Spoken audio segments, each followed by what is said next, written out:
పాట వినకపోతే నిద్ర పట్టదు. మీరు పాట వినాలంటే నేను పాడినా ఏంటి? ఏమిటి, నువ్వు పాటలు పాడతావా? ఏంటండి మరి అంత తేలిక తీసేశారు? మా ఆశ్రమంలో ఫంక్షన్లు జరుగుతున్నప్పుడు పెద్ద పెద్ద వాళ్ళు వచ్చినప్పుడు నా చేతే పాటలు పాడించేవారు. పాటలు పాడుతున్నప్పుడు ఒకటే చప్పట్లు చప్పట్లు కొట్టే కొద్దీ నేను పాడేదాన్ని. మరి ఇన్ని రోజులు నాకు ఎందుకు చెప్పలేదు డార్లింగ్? ఏదో ఒకటి వదులు. తలుపులు ముయ్యండి. ఏ ఎవరిని వింటారనా? కాదండి, నా పాట మీరు తప్ప మీరు ఎవ్వరూ వినకూడదు. నా పాట మీకే అంకితం. ఓ ఏం కొట్టేవి నచ్చలక. వస్తానుండు, నీ పాట నాకే నాకే అంకితం.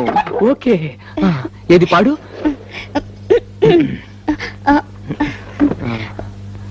అబ్బా, మీరు నా మొహం అంక చూడకండి, నాకు సిగ్గేస్తుంది. నీ మొహం చూడకుండా ఇంకేం చూడమంటావే? మీరు వెనక్కి తిరగండి. నా దగ్గర ఎందుకు సిగ్గు? మీరు వెనక్కి తిరుగుతాను, నా పాడతాను. ఓకే ఓకే ఓకే, నా వీపు చూసి పాడు పాడు. ఆహా. దేవుడా దేవుడా, అమ్మా నాన్న లేని వాళ్ళం, కూడు నీళ్లు లేని వాళ్ళం, దేవుడా దేవుడా దేవుడా.